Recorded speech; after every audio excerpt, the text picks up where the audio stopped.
Well, hey everyone, it's time for Geocache Talk. Whether you're at work, in the car, or wherever you are, we hope you enjoy the show. Please give it a like and subscribe on iTunes, Stitcher, or Google Play so you can get all the weekly Geocache Talk goodness. Big thanks to the Travel Bugs for the music and our patrons, Doug Jones, Joshua and Caleb Slinkard, Tom Brotherman, Jeff Arbaugh, Deborah Burris, Joshua the Geocaching Vlogger, Nick Hubbard, Andrew Tiepkin, Cecilia Perez, Sydney Sawyer, Valena Mahar, Jane Jewell, Dano Pugach, Memphis Mafia, Craig Michelle, the Geo Gearheads, Zach Fick, the Deadliest Cachers, Tim Turrell, Neil Moore, Molly the Geocaching Dog, Dee and David Vickery, Adam Labanowski, and our new patrons, Lori Post, Peter Stepanek, and the No Code Geocachers. If you'd like to become a patron, head on over to patreon.com/geocache talk for more details. Patrons get path tags, coins, and other geocaching swag during the year, as well as invites to special events only for patrons. Support levels start at as little as $3 a month.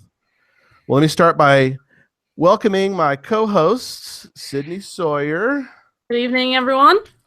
and Jesse Lunsford. Good evening. And happy Mother's Day to all our moms out there. Hope you had a good day and got to spend some time with family and such. And so that was great. Jesse, you guys had a good little celebration, didn't you guys? We did. Christy, so we celebrated Mother's Day for her and, flowers and stuff like that, and baseball for this weekend.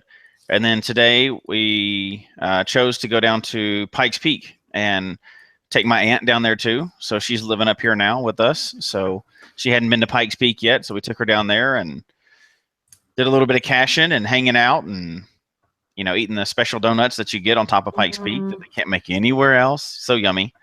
They're calorie free because they're above 10,000 feet. So exactly. But we got some. We found some caches that lend right to tonight's story. So good, yeah. And Sydney remembers those being up at Pikes Peak. Yeah, I didn't get to have the donuts, sadly. So now I'm just thinking about, man, I really wish I had some of those donuts. Exactly. They're magic donuts. But you were in Buffalo. Calorie free. You were in Buffalo this weekend, right, Sydney? Yes, I was also spending time with family. I did find a couple geocaches. I did a virtual there that's been on my list. So, nice. Oh, awesome! Yeah, we were down in Nacogdoches, Texas, for my son's graduation, and we had like a little Mother's Day thing too. So we had for Susan and other moms that were there with us. So that was cool. So real quick, we want to do a quick update about history caches that we did last week. We had a lot of conversation before, during, and after. We had a lot of people sent in, and we really do appreciate that. We had some great conversations with a lot of great cachers, and so that was really fun to kind of talk to everybody and get that excitement. We had some people that were like, "That's silly. It's a crazy idea." It's like, that's okay. We're thinking, we're talking, and that's, if you don't like the idea, that's fine. It's at least something to talk about. And so, Jesse, you want to give a quick update on what we know about going forward, some items about history caches? Yeah, and it's funny that some people think it's that wouldn't be any fun, that wouldn't work. They probably would think the same thing if we were having this discussion prior to Earth caches being to come out. Who would go get a cache for geology? I think the same thing as history. And once these come to life, people will be having the same conversation about something else later. And some of the listeners that sent information in, and we won't get into the whole thing because we talk about it the whole show again, but they had some very viable ideas and some connections. So we had 2 or 3 people that didn't just send in comments, they sent in full-fledged ideas of how to move this forward. So it may come to fruition in the near future. Yeah, we have a path, and we have sort of we've heard through the grapevine, through another show where they had some conversation about the possibility, as long as something like it has a backing from Right. an organization, sort of like Earth Caches has a backing behind with the Geological Society. So that's I think it is viable. As long as it's done right, I think we'll all be happy about it. As long as something quality comes out and there's some quality control, so we don't run into the same problem as they had before, then I think could work. Yep. So another quick note that came in was where in the world is Signal the Frog, and it was from Canada. And as part of the celebration, you can earn the Canada Day 2017 souvenir. And we all love those souvenirs by hosting or attending an event on Saturday, July 1st or Sunday, July 2nd. It says we're excited to join Canadians in celebrating, and we are. So thank you, Canada, and all our Canadian friends out there who listen to the show. We have a bunch. Surprisingly, yeah. Other than the U.S., Canada, our Canadian friends are like one of our largest groups, largest countries as far as listening to the show. So again, thanks for being there, and we're going to celebrate with you guys this your birthday this July. We hope that others do as well. So my question to you two is, are you planning a special event for that weekend? Because you can do it either Saturday or Sunday to get the souvenir, but you have to either attend an event or host an event. It's funny because my emails were backed up. It's been a really busy time at work and everything else right now. And I got the first email that I opened out of the big list of emails was an event notification for Canada's birthday. I was like, why is somebody doing this? I don't even know. I hadn't seen one of those before. I was like, okay, that's weird. I guess, some people moved into the area or just decided to make this an event. And then I opened this one about the Signal the Frog thing. It's like, oh, now that makes sense. So there are some events around here, but I didn't know why Canada became so popular all of a sudden. Right. Sydney, you're going to drive the 5 minutes across the border to get into Canada? Not quite 5 minutes, but I was just going to say I kind of saw this coming. There's been a lot of chat about a souvenir for Canada Day. All the Canadians want a souvenir for their Canada Day, so I kind of got the feeling this might happen. But I'm not sure what my plans are yet. I think because that's the weekend of our Independence Day as well. Yep. We might be going somewhere. I don't know yet. I don't know. So we'll see what comes of it. Could make like a combo maybe of some kind. Make it a 4th of July. It's on the list. Canada is on the list of places to go, but there's lots of places I want to go. Yeah, because I mean you probably will end up with events. I mean, there's events anywhere, but you could probably end up actually being. I mean, I know you're. I always joke about the fact that you're in Canada, but you're not too far. I mean, you could. I mean, it would take a trip because, like you said, you got to go kind of around the lake and stuff to get into where you can get up into Canada. But still, I mean, with some planning, you could probably go that weekend. But right, yeah, we were considering maybe going to Toronto for the weekend, but it's. We have the dog, and we didn't want to take the dog to Toronto because we wanted to do things without the dog for once. Right. And but we can't find anybody to watch the dog that weekend, so we're. I mean, you want to come watch the dog for me? Yeah, sure. Yeah. FedEx it down here. We'll take care of it. So all of our excuses are thrown out now because the best excuse just came up in the chat room. Okay. Islander in the chat room said, thinking about hosting one, but could be a challenge since on Canada Day, I'll be in Western Ukraine. Oh, yeah. Yeah. Okay. That blows all of our excuses out of the water at this point. It does. Well, so the Canadian won't even be in Canada. No. It won't even be in English. Peter goes to the Ukraine. I think it's once a year. And so, but Peter, you could easily, you can be in Ukraine, set up an event. Come on. You've done it before. So you could, there's no excuses there for that. Make a Canada Day. You'll have the people going, scratching their head going, why is it Canada Day in Ukraine? I don't understand this. So. Or just host an event and just don't even mention Canada. Yeah. Just say, I'm here visiting or whatever. Just happen to make it that day. Well, I guess it doesn't have to say anything about Canada Day in the title. If you're in an No. odd area, just say whatever in the title. Yeah, no, it doesn't. But You should call it Donnerstag just to really confuse people. now that's confusing enough for everyone. What is this? Why is it on Thursday? It has to be on Thursday. Really late Donnerstag event. There you go. All right. Well, it's enough shenanigans from you two. Let's jump right into show number 49 for Sunday, May 14th, as we talk about challenges. Challenge caches. So here we go. How challenges started. How did we get to this? Well, we'll get to where we're at now, but how did this whole thing begin? I don't know. I tried to research and couldn't find exactly the real story. I know there's some challenges that go back a long way, like some of the classic challenges like Fizzy and Jasmer and some of those, but those weren't the first ones. So it's kind of hard to find out. I don't know the answer to what the very first challenge cache was. I hadn't been able to find it yet. Oh, I'm not sure either. I think it's probably Fizzy, maybe. I'm not sure if that's true. Because I have not been around that long. I started in 2014, so I know in 2006 there was I think in the stats, even in 06, they had the 365 day or 366 day grid. Mm-hmm. So I think that's been there. I'm trying to remember, but I'm pretty sure it's been there at least since 06. So we may have to have one of our wonderful listeners who knows more about the possibility of this may have to help us out. I posed that question in the chat room, so we'll see what we get from there.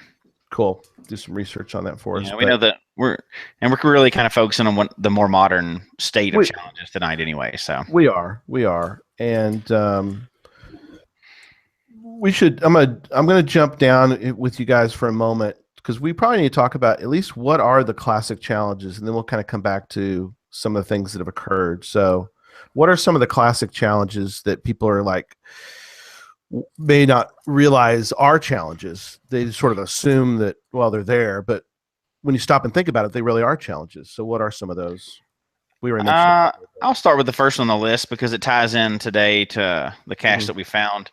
Jasmer is one of the most popular challenges, and that's to qualify for that one, you have to find a cache that was hidden in every month since geocaching started, so back to May of 2000. You only have to find one each month, and it can be anywhere up until the present day. So now, some of those, just the strict Jasmer, you can do if you're living in the United States. You can do that without leaving the United States. In other countries, I don't know if you can do them all without making a trip to the U.S. or not. I know that some countries, and I'm very much support this, and that is they've created sort of their own Jasmer for their country, because that's kind of a cool idea. So, like if you live in Ireland, let's say where Sarah is, they have kind of a version of it or a European version of it to kind of make it a sort of a type of challenge. But like you said, I don't think you can complete Jasmer somewhere else completely. I don't think. No, and I know that you can complete it 3 times without leaving the United States. The 4th time you have to leave the United States. And the first 2 people that have done that are from here in Colorado. And they were both at Moga also. I don't think it's possible to do a 5th time. I'm pretty sure 4 is the only thing you can do. Not currently. So unless you found a cache that's old, that's been archived, you can't get it anymore. Nice. Because there's only 4 left from the month of August in the year 2000. So unless you already had it, you can't get it now. So there's 3 of those in the U.S. and 1 in Sweden for that month. Yeah, that's right. So if you want to get the 4th 4 times over, you need to go to Sweden. And for Jasmer, so when people finish that, they go to their 2nd loop and 3rd loop, like many of the other challenges. So and then one of them that a lot of people see, but a lot of people may not know the name or how it came about, but it is called Fizzy. But Sydney, tell us a little bit about Fizzy. So Fizzy is the Fizzy grid is also the difficulty and terrain grid. It was named Fizzy after a geocacher whose name is Fizzy Magic. He's the one that came up with this challenge, I believe. Yep. So that's why they call it that. But a lot of people just call it your DT grid. Find at least one cache with every possible difficulty and terrain combination. There are 81 possibilities. If you start at 1 and go to 5, and then it goes up by obviously 0.5 increments, so you have 81 different grids to fill there. That one is pretty hard. I don't know if it's harder. Do you think that one's harder than Jasmer, or do you think Jasmer is harder? It depends on where you are. So Jasmer requires a lot of travel and depends on kind of how you cache. So you can never finish Jasmer in one state. You can finish Fizzy in one state. That's true. However, in some areas, there's not all those 81 combinations. So you still have to travel. But now Jasmer, none of those are really hard caches. So Fizzy, by the very nature of it, some of those have to be hard caches. So I think it's kind of, they're both pretty equal in challenge depending on how you cache. Yep. Okay. Very cool. That's to me, it also comes down to, and we'll kind of get into more of this as we go, but it's because Cindy's asking which one's harder, but also a good question to ask is which one would you like to do? I mean, I personally am more currently. Susan and I are more interested in finishing Jasmer than finishing Fizzy. Now, one day we might change and decide let's go ahead and finish Fizzy. We've never finished Fizzy, but Jasmer, we're getting closer to it. We're down to a reasonable amount for Jasmer. Old, the old ones. So now there's a couple others, and we talked about them for a minute ago, which is the 366, 365 streak or 366 streak is kind of seen, I think, as the true streak, which is weird because challenges. What's the deal again with that, Jesse? About they don't let you use 366? Yeah, the current limit on the new challenges is 365-day streak, which doesn't even account for leap year. So that's the longest you can do right now is a 365-day streak, which is way too much anyway. But in the challenge, story. Right? That's a whole Doing that is a whole other. That's a whole other story. That's another show that we're going to do, is doing a streak for that long and what it means and all that. But so there's some other ones where we want to get more into the meat of this thing. But there's 366 found and hidden is kind of cool. There's some others, some other screens that you can kind of use to work on challenges, and something that we again won't get into completely tonight. But the three of us are very big fans of Project GC. And we're not going to slam GSAC because I have a lot of friends who are GSAC fanatics, and that is fine. GSAC is a lot of fun too to have. For this argument or for tonight, we're just going to talk mostly about Project GC because of the fact that Project GC is tied in now with geocaching.com for challenges. So Delorme County States, what do y'all think about that one? Some people are really into it. It's obviously a lot easier for some states than others. For instance, Rhode Island only has a handful of counties, and then there's Texas that has 100 something. Yeah, 200 something. Wow. Yeah. Okay, yeah. So if you live in a state like Rhode Island, you could get your counties or Delorme quite easily. But if you live in Texas or Colorado even, or New York has quite a few as well, that it gets pretty hard.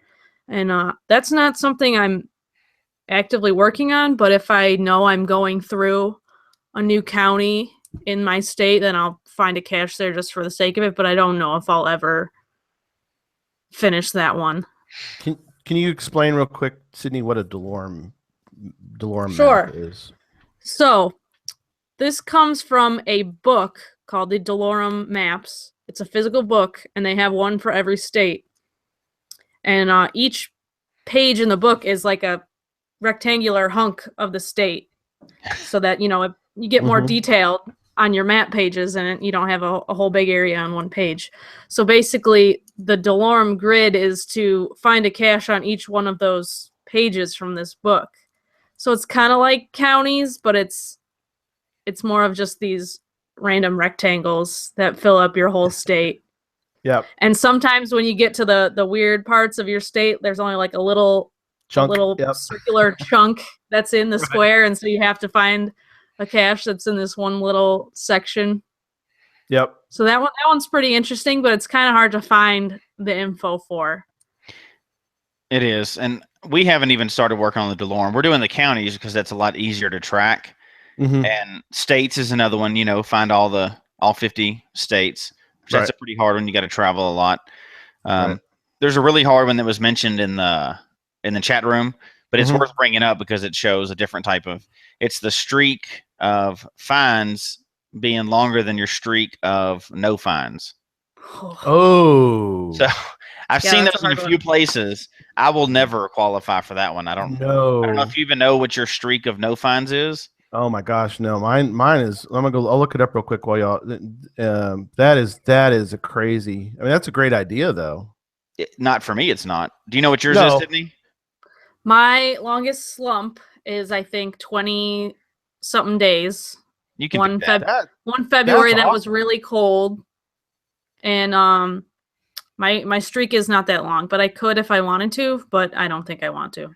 So go ahead. Ours is 251 days. That sounds like a lot until you see her. That's why I went 19 days. Oh, I have a friend that can beat that.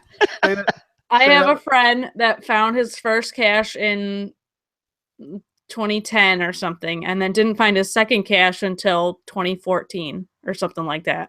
So he's got like 1,000-something day slump. Yeah, he probably won't get that challenge. No. But that's okay. You don't have to get every challenge. It's not for everybody. Right. But the last one that we had listed down, because people have brought it up in the chat room, is the 365 find caches on all the days of the calendar that they were hidden, and find one on every day of the calendar. So they sound similar, but they're different. And Project GC helps you track those pretty easy. So, but it was mentioned a few times in the chat room. So. No, those are great ones, and like I said, Project GC gives you those grids. In fact, did you sign when you were down visiting with me to go to the Texas Challenge? Did you sign one of those that was like a 4-grid or 3-grid? I explain. Somebody created a challenge based on that, right? Yeah, I think we signed a 3-grid and a 4-grid challenge. The 3-grid, I think, was Jasmer, Fizzy. So Jasmer, Fizzy, and the 2 365 grids found on and placed on. And you could pick 3 of the 4 for the 3 one and 4 of the 4 for the other one. Okay. So those are pretty neat. That's kind of getting them all together. Right. So let's talk a little bit about, we'll call it before the moratorium and then after the moratorium, because something happened a year ago. We're almost to a year now, but there was when they came back. So. When they came back. So geocaching.com put a moratorium on creating new challenges. So Jesse, talk us a little bit through what happened with this. So from what I can understand, and I agree with why they got rid of challenges for a while. They were having a problem, so it was a small amount.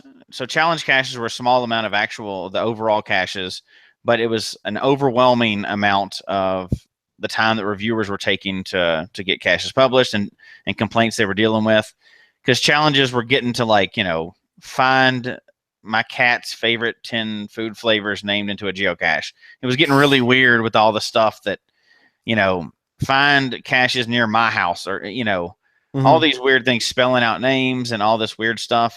And then they're really subjective. Like one of the really popular things is those cemetery caches, especially down where you are. Right. So people were saying, well, find a cache near a cemetery. well, that's subjective. And then what's a cemetery? What's not? You know, if it's one headstone in there or that cemetery doesn't count. So the reviewers were dealing with a lot of stuff like that. And they finally just said, we have so many complaints. We're going to put a moratorium on it. No new caches are published. None of the old ones go away. And we'll take a year and decide if we're going to bring them back out. Yep. And that pretty much tracks with the official word from them as well. Right. And now, back under the old moratorium or old rules, I guess, I think, Sydney, you created one, right? I have one from. Did you create in the old system? Right. I own one altogether, and it was submitted and published before the moratorium happened. And what is that one about? If you so the one I own is to find a cache that was published on the day you found your first cache. So, for instance, I found my first geocache on August 26th, 2014. So, in order to qualify, I would have to find a cache that was published on that day. Oh, other than your right. Because that's the day you started. So that's the day you need. Okay. That's pretty easy to verify. So if you got an FTF for your first cache, you're already qualified. Right. Nice. But I did not. So well, that's a good challenge though.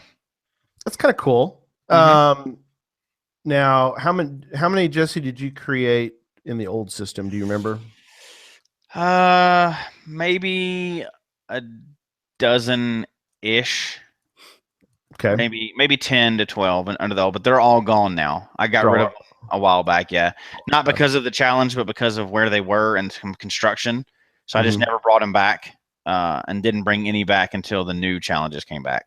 Okay, gotcha. So, geocaching.com was moratorium was on for, it was about a year, wasn't it? And it was over a year. A year. And then all of a sudden, poof, we're back. And they came back with some certain rules that included Project GC as the verifying group for your challenges. So both of y'all kind of walk us through what all you got to do now. Okay. Yeah, so there's a lot of new rules. Obviously, we mentioned Project GC is involved with challenge caches now. All new challenge caches have to have a Project GC challenge checker. Okay. So Project GC has these codes and scripts that they use, and they run it for through their API, and they check to make sure you qualify for this challenge. So new challenge caches have to be something statistics based, and that can be, the information can be pulled from geocaching.com. So it can't be stuff like find a cache that has such and such in the name, because they can't really do a query for that, in their coding. Cool. Right. So kind of if you're walking through the new challenge, like from beginning to end, you would start with a cache page because you need a GC number, and then request a checker to be built. And they're great. So the people, whoever they have actually building those checkers at Project GC, they're awesome. I mean, they can return stuff super quick, and they don't pass any judgment on whether it's a good challenge or not. They just type it up. You can even have one for the old ones. They'll build you one for an old challenge. So do you submit it? Is there a form for that, or where do you, is there a form on Project GC for that, or? There is. So under the challenges and under challenge checkers, there's a forum for it. Okay. And cool. You put in your GC number, your geocaching name, and describe to them in as much detail as you can what you wanted to do. So like the first challenge that I put out, I had it ready and waiting for the day that the challenges came back. So I got it published on that first day. It was to attend an event in 10 different states or countries. Okay. So when I went on, I said, hey, here's what I want for a challenge.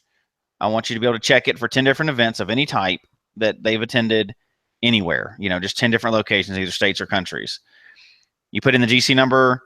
As soon as it's ready, it emails you back. and it says your challenge checker is ready. Go check it to make sure it works and that the output is correct. And they give you an HTML code, and you just plug it into your page, and it's up and working.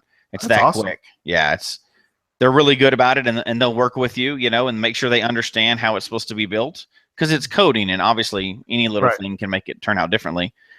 But then you just post it into your page and build the rest of it. So now, okay, well, I don't want to jump ahead because we're going to talk about how you would so like if I wanted to go do one, we'll get into that in a minute. So, so you build this, add it to the code and all that, and so, but you still haven't gotten after that. You still haven't got it. It's not published yet. Nope. Okay. So just like publishing any other cache, and if you're going to do something that's newer for the area, the first thing I would recommend, even before you get to that step, is email your reviewer and say, here's the challenge I want to do. Would you publish this? Because if you're pushing the envelope any or trying something new that you haven't seen before, there may be a reason why it doesn't fit in the new rules. And we haven't really talked about the new rules, but there's certain things like the letters in the name that aren't allowed. So before you even have a checker built, the first thing I would typically do is email the reviewer and see if it's even going to fly, before you spend any more time on it. Well, okay, so let's take a moment. Let's go back then and talk about then some of the rules. I think would be good to review. We don't spend a lot of time on every rule, but what are some basic things that you need to be aware of? Sydney, you want to jump? Yeah. So their main thing is it has to be verifiable via your statistics on geocaching.com. So those are things like things we mentioned. Your Fizzy Grid is a statistic tracked on geocaching.com. Your finds in, I believe it does it. I don't know if geocaching.com does counties, but they are allowing counties to be a challenge. They're also still, Jasmer is still verifiable from your statistics, and things like the 366 calendar, like find a cache on every calendar day. The things that aren't allowed are you can't have a streak longer than 365 days, which is what they came up with. It's kind of weird because you could verify that you've done 1,000 days or something. But anyway, so they're what I heard was their reasoning for this was because they don't want, I guess, people to be like so set on I have to find a cache every day for the next 1,000 days, and then people kind of get bored with it, or then it's not really fun anymore. For some people it might be, but I know that's not really any of their business, though. No, but I can kind of understand why they're doing that. One of the other things that they say that you can't do is you can't have a challenge that requires anybody to own a cache. The reasoning behind that is people would put out caches or events just to meet certain criteria. And they wouldn't be trying anything for quality. So, like, if you did a challenge that you had to own 10, or one of the big ones for before is publish Earth caches or own so many caches or whatever. They said their thinking there is people will just put out junk just to get it out there for a while to qualify for the challenge and then get rid of it. Okay. I gotcha. Which makes sense in a way. Yeah. Okay. I'm semi okay with that. What about something we did? Some of us did while we were at Moga this year. Moga. We did icons. It's something that we had a lot of fun running around town, and we did 10 plus. We did some other stuff, but can I set up a challenge for 10 icons? Nope. No. Don't. Other than streaks, less than 365 days, they don't allow any time-limited challenge caches, meaning find so many caches in a day or so many types in a day, or find this many caches in a month 24-hour period or something. Yeah, something like that. That is not allowed anymore. No, there are some things that are not allowed, but there's still a lot. And I know. Yeah. I know. We'll you can get creative with them. So sure, and we'll get there. We'll get there.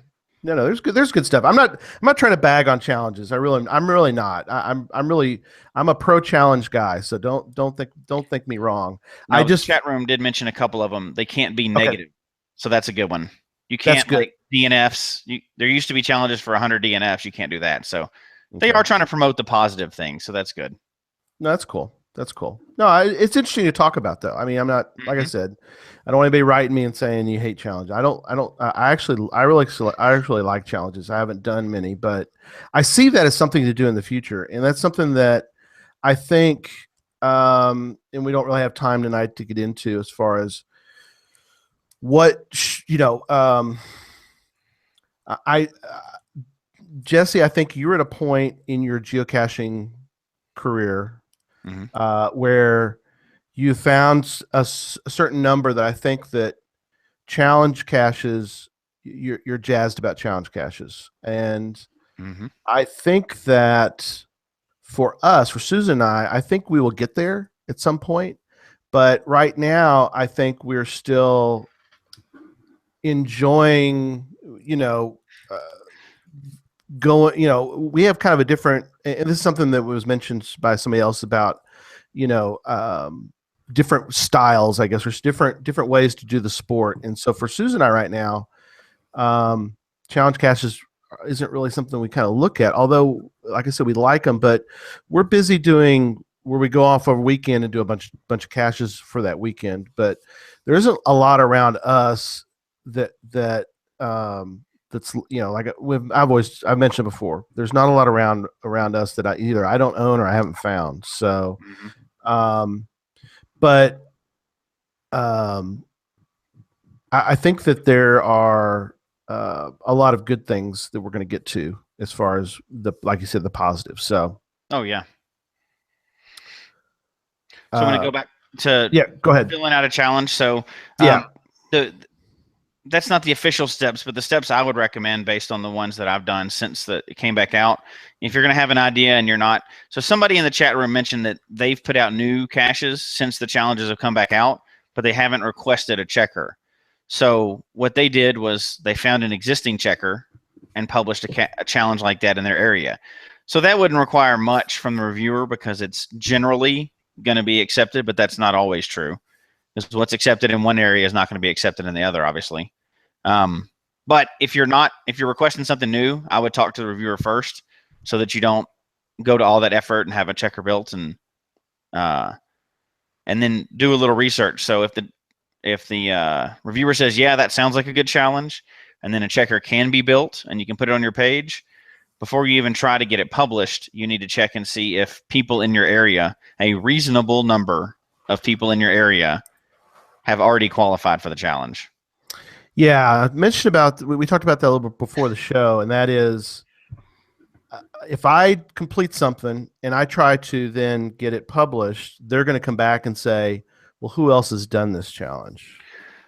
Well, I just happen to have an example of that. So well, tell us about this, please. I'm not going to get too negative because then they'll mess with me like they're messing with you in the chat room right now. Okay, Tim said that's good. Gary hates challenges. Right, that's fine. No, go ahead. You're starting rumors, so I'm being positive now. No, I see that coming. Yep. Christy was working out of town for a while, and she was staying in the same location when she traveled. So I was going to hide a challenge where she was staying because we can maintain it. She's there all the time. It would be in a different state, but we're in both places at one time. So I talked to the reviewer. I looked at a challenge up there, and I was just. And I won't get into the long story of it, but I was thinking Colorado, and this was in Pennsylvania. And so I go to the challenge, and she has the little thing, and I go, hey, here's my great new idea for a challenge, and here's a checker. And he goes, yeah, there's nobody here that's done this thing. Because you got to find a certain number of people, and there wasn't even like 5 people in the whole state. But it's different things that we do here. There's higher altitude and everything else. So just because it was great in my area, and I didn't even think twice about it, he goes, dude, there's not enough people here that have done that to publish it. It's like, I didn't even think about that. But still, if it's a good challenge, Mm-hmm. and we talked about this before, it's something it's a good challenge. You've done it. It's something that somebody else could do. It's not, it's a challenge. It should sit out there and be ready to go for those that I don't know. I don't know, if there should be, I don't know, maybe if one other person's done it, I don't know. Maybe there should be I don't think that seems a little vague to me as to reasonable amount. Yeah, and there's a discussion we had with another cacher the other day, and if you have to have people that are already qualified for it, it's more like a reward cache than a challenge cache. You're putting it out for people that have already qualified for it. That's congratulations on what you've done, not I'm challenging you to do this. So I understand why they wanted it to be reasonable, but I think there's other ways to do that as well. I agree. The owner, that's a new thing. It was an unofficial rule before that the owner had to have completed the task before they put the challenge out. But I'm pretty sure it was unofficial and it wasn't a hard and fast rule. And now it is. They actually explicitly said it. So I think that's good because there's some of those crazy challenges out there too. Right. They made some that were pretty unbelievable. But now that like you said, it does make sense. It's easier for them to verify. It's easier for them to deal with, I think, is if somebody's actually done it. Right. Okay. Yeah. Well, as we stay on the positive side, what are some challenges that both of y'all like, either that you've either done or that you have seen and are interested in either doing, or that you have qualified for, haven't signed either for whatever reason? And I'll just give the one that comes off the top of my head, and then I'll let you two mention yours. But there is one in Florida that I qualify for, and it's so I'd have to go to Florida to do it. But still, it's kind of cool in that it's a cache. You had to have found a cache above 8,000 feet. Mm-hmm. I'm sure that's in the old system, but I think you could still do that as well because it's verifiable on Project GC. Mm-hmm. I think. Anyways, yeah, I'm not sure if it was old or new. I forget, but it's kind of cool. I mean, it's something that I have done. I found one Rocky Mountain National Park above 8,000. So, that must have been an excellent Earth cache. It was. Yeah, it's your crazy Earth cache up there. Guy that loves Earth caches so much. Right. That's right. But like, Sydney found one at Pikes Peak, or at least more than one. So, there's another one that you could do. So, anyway, so what are some ones that come to y'all's mind that you think are good? So I like the classics that we've already mentioned. I'm slowly working on those. I also did the Icons in a Day one. So even though that's not allowed to be published anymore, there is one in my area that requires you to get at least 9 icons in a day. Cool. I haven't signed it yet. I just haven't gotten around to it, but now I know that I qualify. Right. When I went to West Virginia a few months ago, actually in Maryland, which is very nearby, I found and signed a cache that requires you to find 6 icons in a day. Okay. So I found that ahead of time, and I said, I qualify for this one. And even my boyfriend Glenn actually qualified for that one too, so he got to claim that one as well. Sweet. So we made sure to get that one while we were in the area. Now, what'd you do on that particular one as far as, and this is something maybe you two can talk about as far as the old versus the new, or if there's a difference, but what did you do? Did you just cut and paste in your log, or did you tell them, what did you do to say, because you signed it, obviously that's one thing, but you also had to, when you said you found it, you had to tell them, otherwise you're gonna get your log deleted. What did you give them? Right. So this one, it actually did have a challenge checker for it.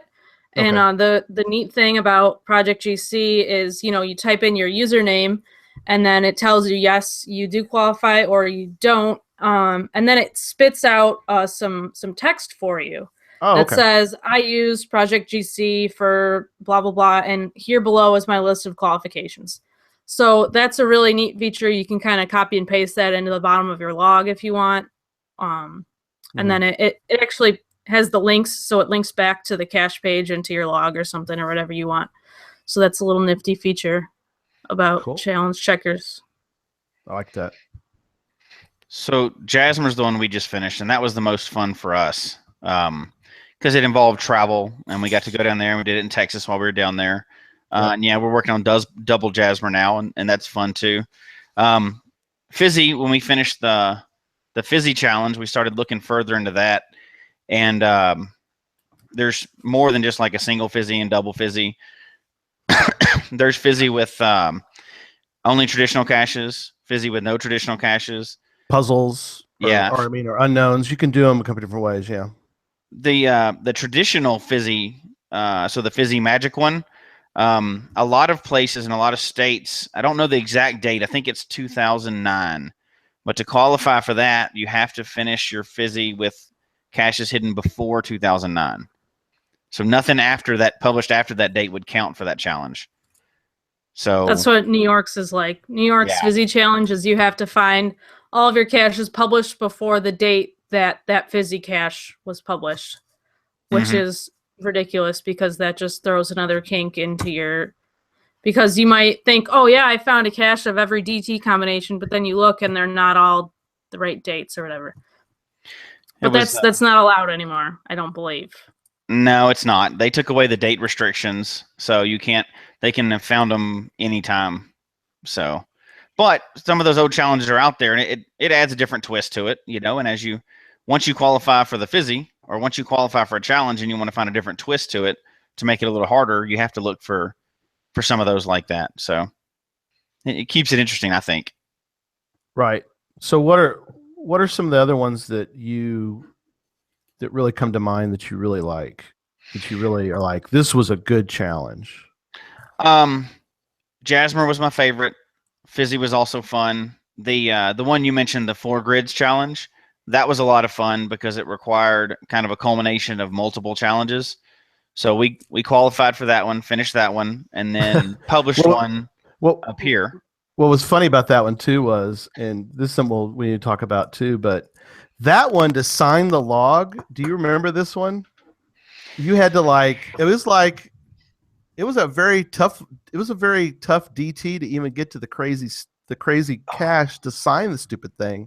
Oh yeah, that's the one that got me all cut up, wasn't it? Yeah, we started to go in, and then it was like, we're on the wrong side, or you ended up on the wrong side of the creek, and so I'm like, stay there, I'll drive around. I drove around to the other side to pick you up because we both went in, and you'd gone further into that section to even get to the crazy thing. It's versus some of them that you found that they were 5.5s. Yeah, they're like, it was here it is on a tree, and you know, it was like a lamppost cache type thing almost. And that brings up another good point about the new challenges and the new rules is the difficulty terrain and how they're supposed to be according to the rules. Yeah. Before we'd get a lot of those, or you get a lot of those 5.5 challenge, like a Jasmer would often be a 5.5 or a Fizzy. And they would say you read one of those old caches, the difficulty in terrain is based on the effort it takes to solve this challenge or to qualify for this challenge. They address that in the new rules, saying the difficulty should be the amount of effort for the challenge, and the terrain should be rated based on the terrain to get to that cache and sign the log. So that's what the official new rules are. So if you had a 5.5, it would have to be a really difficult challenge, and the log to sign would have to be in a difficult area to get to as well. So not a lamppost. That would no longer qualify. Well, I guess it could if it was at the top of a mountain or something, right? So, well, or you needed special equipment. That's right. That's right. You have to have special equipment. Special equipment. Not a ladder. Special equipment similar to scuba, climbing gear, or a boat. There you go. Oh boy, that's a whole other thing. Oh, okay, I kind of got us derailed there a little bit. So tell me. I'm sorry. What are some other ones that you like that you've done? Or not even the ones you've done. What are some other ones that you think are? So I think the next one like we want to do is the big two that we're working on right now, one will happen sooner than the other. So the later one will be get all 50 states. To us, that sounds great, but it could be years before we can do all that. The one that we really want to get done this year is the county challenges, the county challenge for Colorado. Colorado, right. We have several less than you do, 190 less, I think, something like that than you do, but they're pretty remote areas to get to. So it is a significant challenge to get over the mountains to get to all those on the western side of Colorado. But you're pretty close, aren't you? You're down to what, 16 or so? No, we've gotten 37 of them so far. Oh, you got a while to go then. Oh, okay. I Yeah. thought you were closer than that. Okay. We got to get over to the western slope to get to ours. So it'll require significant effort for us to get over there. We'll have to stay overnight probably a couple times and get them all done. But it's areas that we want to go visit, right? So that's right up Memphis' wife's. She'll have that planned out and have us in a great place. That's right up her alley. Is to it's like Susan too. She wants to, she likes the weekend, or the geocache trip. So, what was the question in the chat room there, Sydney, that you were going to bring up? Go ahead, Sydney. The question in the chat room is, how do you search for a challenge cache? Okay. So my suggestion would be to use Project GC. Of course, I love Project GC. They have links on their site for what they call a map of challenge caches. So basically, and we'll put these links in the show notes as well, so you can check that later. But if you go on Project GC, you could go to this map and type in your state or maybe even your county, and it brings up a map of all the challenge caches that it is looking for. Basically, it's searching for the word challenge in the cache title, which I believe is also a new requirement. It has to have the word challenge cache in the title somewhere. So then it'll bring up all those, and if you are a paying member, it will run a checker for you to see if you qualify or not. But if you aren't, you could just click on them, and then the checker will be on the page for that, mostly, if they have one for it anyways. Yeah.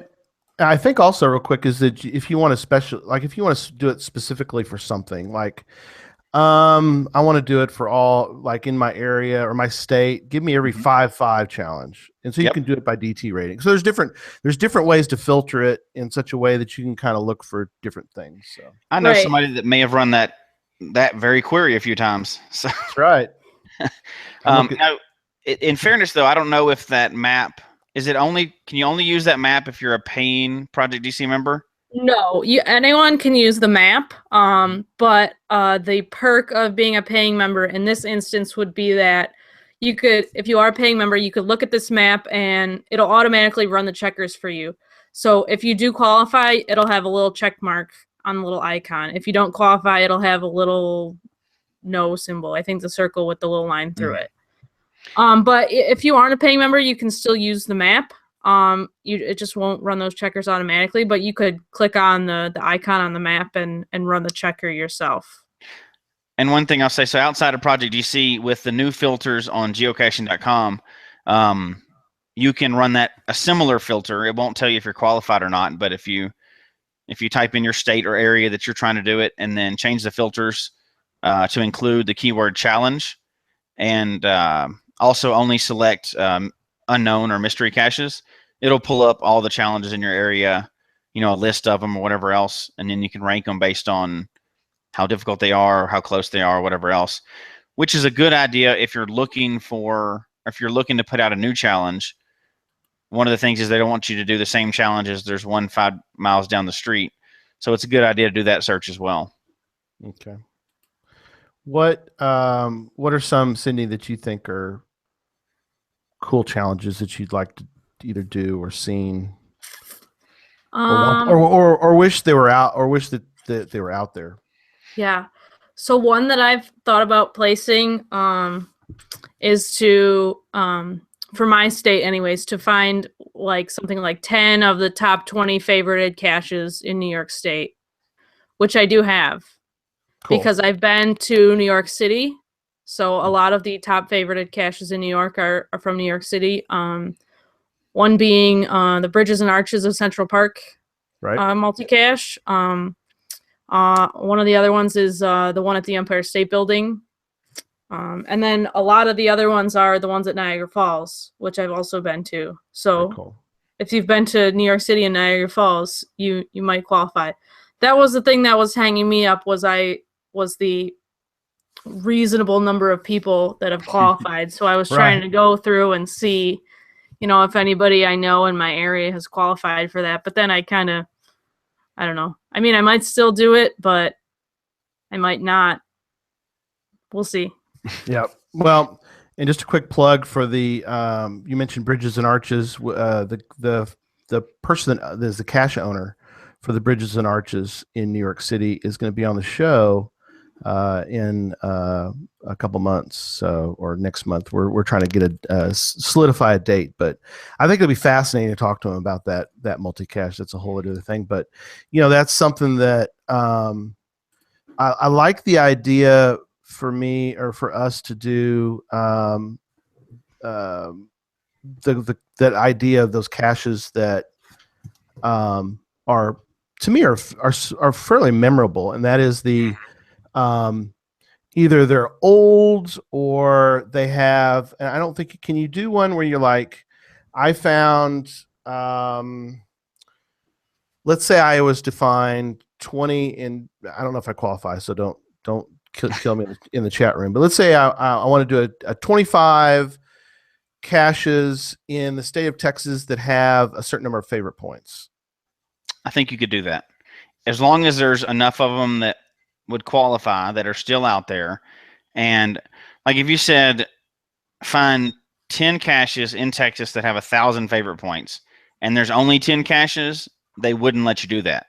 If there was like 50 caches that met that criteria, they probably would, because one of the rules is it can't be a specific list.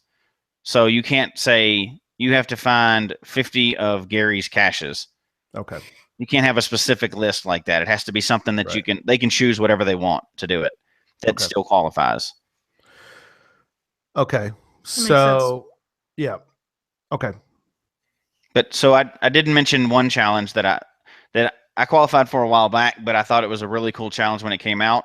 And I helped my daughter put the challenge out, and this is under the old rules, but it's under her account, and she wanted to put a challenge out, and it was kind of a jab. It was kind of a family jab, so she jabbed at me for it with the whole point of the cache.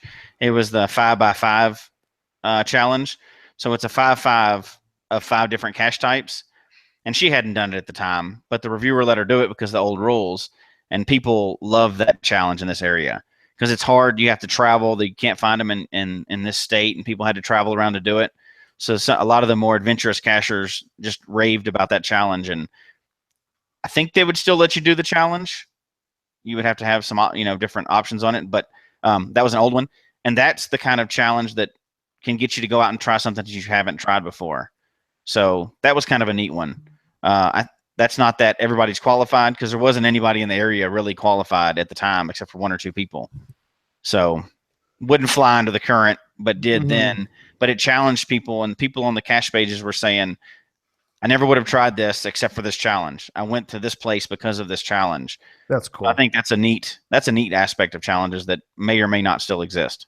Right.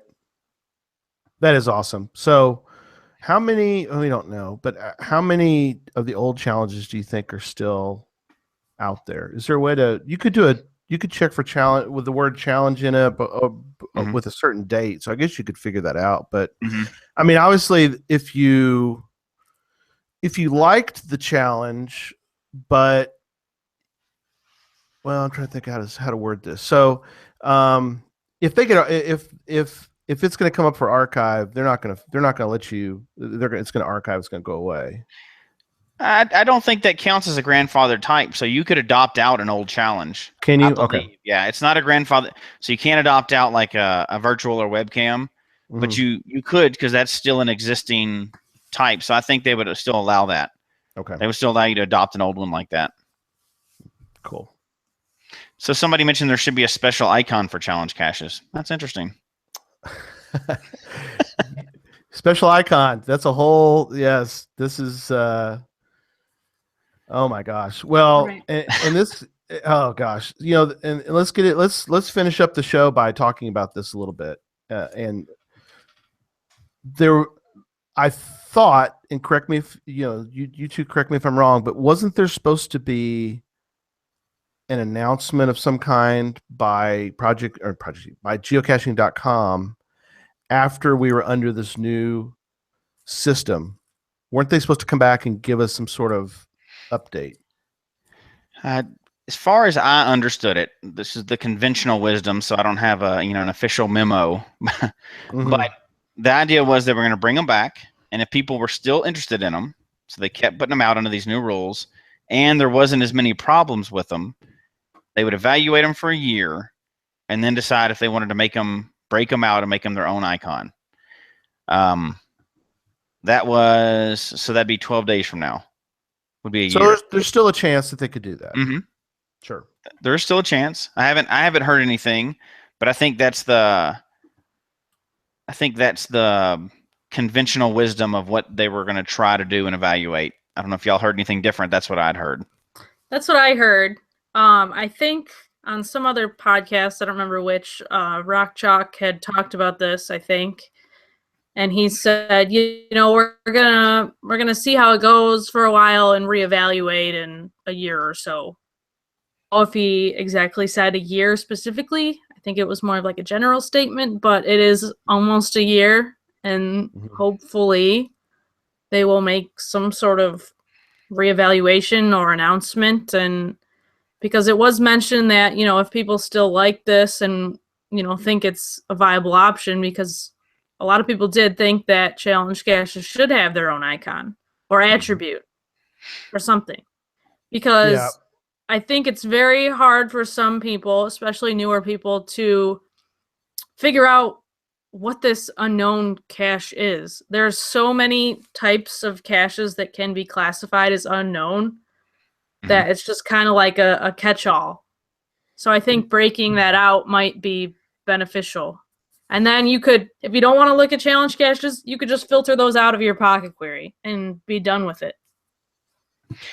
I like the icon idea too, because I think it really is its own type. It's not a puzzle. It's not it's not an offset. It's its own type. Which should also be its own icon. That's a whole other show. But I do you think that the reason why they don't break these out is because of the amount of back end server work that would require them to do, or why is it that we can't get a new icon? I think it is. I think it's the back end, but I think there'd be the discussion of whether old challenges should just be grandfathered under the unknown, and the new ones, everyone published after this date, is a new icon. And I think that's what, in my opinion, and everybody will have a different opinion on this, but I think that's what they would have to do. Yeah. Because if not, you would have a brand new icon and somebody would switch one over that's been out since 2009. It would mess everything up. I think you just have to grandfather in the old ones, and here's a brand new thing that comes out. Which works perfect. That's just something they can do. I mean, they did it with the challenge caches. I mean, you can't do it in the old system. You can do it in the new system. So they could easily, I think they could easily do it even with puzzles. It's like breakout mystery caches are not necessarily puzzle caches. And so to me, it's crazy that you've got, especially, we get Jennifer back on Team AJK. I know she would, there's plenty of times when she's like, I'm looking for a puzzle, and I get something, I start reading it, and it looks like it's a puzzle, and then all of a sudden, oh, it's not, it's something else. And so it's like, why can't we have I don't see why we can't do that. But. Well, and Mark in the chat room brought up that maybe the rule about putting challenge in the title was their way of differentiating them. Okay. Which I think is valid, but I think there's no exclusionary rule for challenge on non-challenge caches. So there's current caches that are out there that have challenge in the title. So if they were going to go that route, they would have to exclude challenge from being allowed in any other title. Just a thought. I mean, that may be their idea, but I don't know. Because that was one thing that I was going to bring up earlier with Project GC, is since they are searching for caches with challenge in the name, sometimes it picks up caches that are not challenge caches, but they have the word challenge in the cache name. Right. So that would be something they would have to differentiate. And the point that I brought up is I don't think that if you're creating a pocket query, I don't think you can filter by the cache name contains fill in the blank. I know that their search allows you to search for caches that do contain, I don't know if they don't contain a certain word, but I don't think you can create a pocket query based on that. No, I think although now that we're kind of bouncing that around, the filter, when you filter that, so you couldn't do a pocket query, but you can select and make a list off of that, which could then be a pocket query. It's getting a little more convoluted, but I think that's where they're going with a lot of this stuff now, right? Is the list. That is what I've heard. I don't know if that's true or not, but we'll see. So I think there's mixed opinions in the chat room too, as far as what they're going to do. Mm-hmm. So, well, yeah, we'll see. I guess we'll have to wait and see. Yeah. Maybe we'll get some sort of announcement in 10 days. There you go. And there have been a few things lately that have been coming out. So maybe this is the time where they're going to start announcing, little small minor changes have been coming out. So maybe something big is coming. We'll see. There you go. That's just. I'm being positive. Yep. Yep. Yeah, absolutely. You're being positive. Well, anything else that we want to mention tonight about challenges before we wrap up? Oh, we could probably go on for hours. I know we can. That's why I was trying, but we can't. We need to stop. So for tonight, we'll do this again. But anything else that anybody wants to mention? I would say if you haven't done challenge caches, look into them. They're fun to do. If you have done challenge caches and you like them, or even on the fence with them, consider creating some of your own.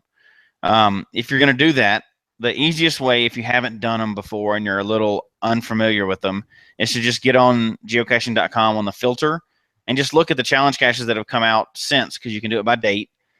So select unknown, challenge in the title, filter them by date, and you can see a lot of the ones that have been allowed and have been published recently, and that'll give you an idea.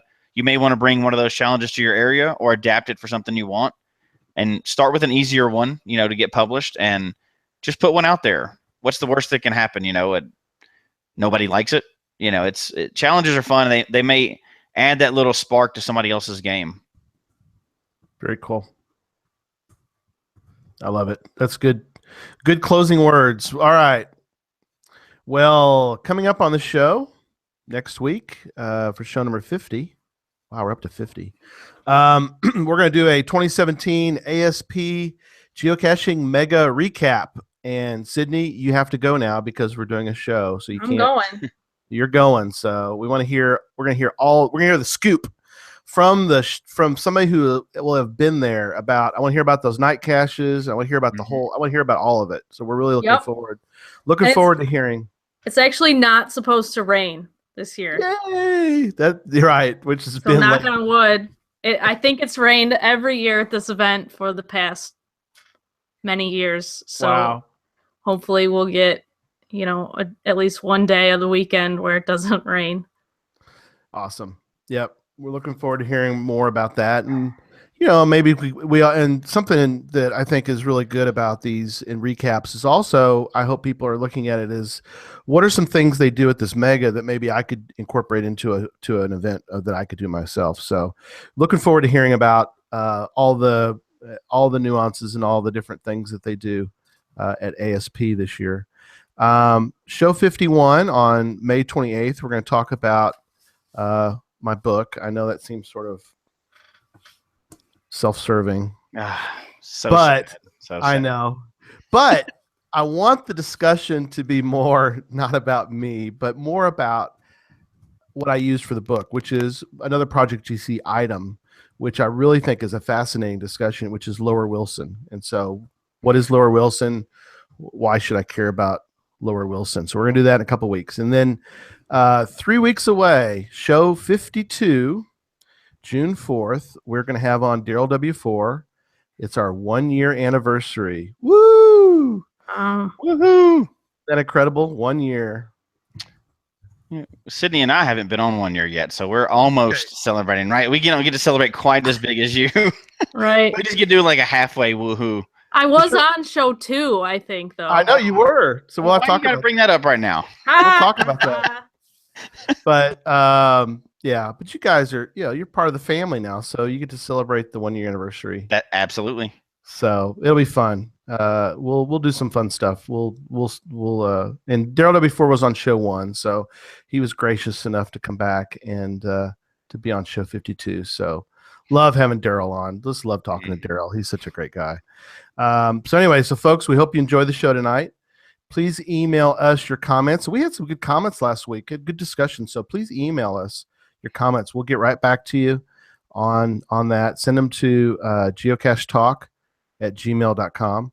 Don't forget to follow us on Twitter at Geocache Talk is for the show. I'm at Gary Slinkard, all one word. Jesse and family are at Memphis_Mafia, and Sydney is at Shermanator GC, all one word. And Facebook at facebook.com/Geocache Talk.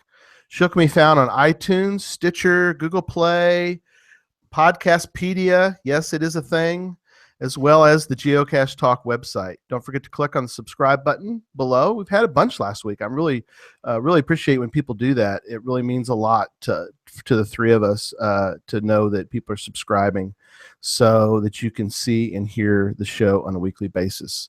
So until next week, don't just talk about geocaching. Go create a challenge or go complete a challenge and go geocaching. Good night, everybody. Good night. Good night.